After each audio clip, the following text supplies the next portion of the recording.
വാഹനാപകടം തകർത്തെറിഞ്ഞത് ഒരു 13-കാരന്റെ സ്വപ്നങ്ങളും ആഗ്രഹങ്ങളുമാണ്. തിരുവനന്തപുരം സ്വദേശി അഭിനവ് കോമാവസ്ഥയിലായിട്ട് 1 മാസം പിന്നിട്ടു. തുടർ ചികിത്സയ്ക്ക് പണമില്ലാതെ വലയുകയാണ് ഈ നിർധന കുടുംബം.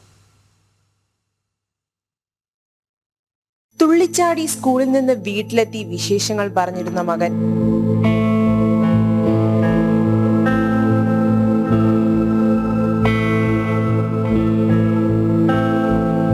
അവനൊന്ന് എഴുന്നേൽക്കുന്നതും കാത്ത് നിറകണ്ണുകളോടെ 1 മാസമായി കാത്തിരിക്കുകയാണ് ഈ അമ്മയും അച്ഛനും. ബന്ധുവിനോടൊപ്പം സ്കൂട്ടറിൽ പോയ മകൻ പിന്നീട് അവനെ വിചിത്രയും അജയനും കാണുന്നത് ഈ ഹോസ്പിറ്റൽ വരാന്തയിലാണ്. അമിത വേഗതയിലെത്തിയ കാറടിച്ച് ബന്ധുവിനോടൊപ്പം അഭിനവ് റോഡിലേക്ക് തെറിച്ചു വീണു. തലയ്ക്ക് ഗുരുതരമായി പരിക്കേറ്റ അഭിനവ് 1 മാസമായി സ്വകാര്യ ആശുപത്രിയിൽ കോമാവസ്ഥയിലാണ്.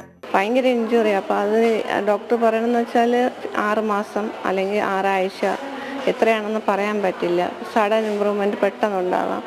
പക്ഷേ ഇപ്പോഴത്തെ സിറ്റുവേഷനിലാണ് എന്നാണെന്നൊന്നും പറയാൻ പറ്റില്ല. കണ്ണു തുറക്കുന്നത് ഇപ്പം ഇന്ന് 1 മാസമായി വന്നിട്ട്.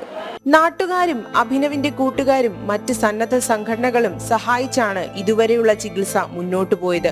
ചിരിക്കുന്ന മുഖവുമായി ഓടിവരുന്ന അഭിനവിന്റെ മുഖവും കാത്തിരിക്കുകയാണ് ഇവർ. ഏകദേശം 30 ദിവസം വരെ തന്നെ ICU വെന്റിലേറ്ററിലായിരുന്നു. അതിനുശേഷമാണ് വെന്റിലേറ്റർ റിമൂവ് ചെയ്തത്.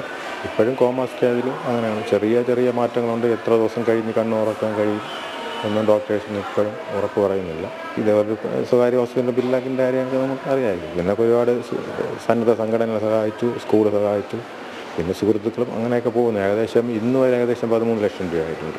മകന്റെ തുടർ ചികിത്സയ്ക്കായുള്ള തുക എങ്ങനെ കണ്ടെത്തുമെന്നറിയാതെ നിൽക്കുകയാണ് ഈ മാതാപിതാക്കൾ.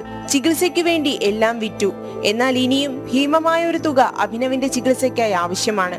അതിനുവേണ്ടി സുമനസ്സുകളുടെ സഹായം തേടുകയാണ് ഈ കുടുംബം. അഭിനവ് വീണ്ടും സ്കൂളിലേക്ക് മടങ്ങിയെത്തുന്നതും കാത്തിരിക്കുകയാണ് ഒരു നാട് മുഴുവനും. ജനം, തിരുവനന്തപുരം.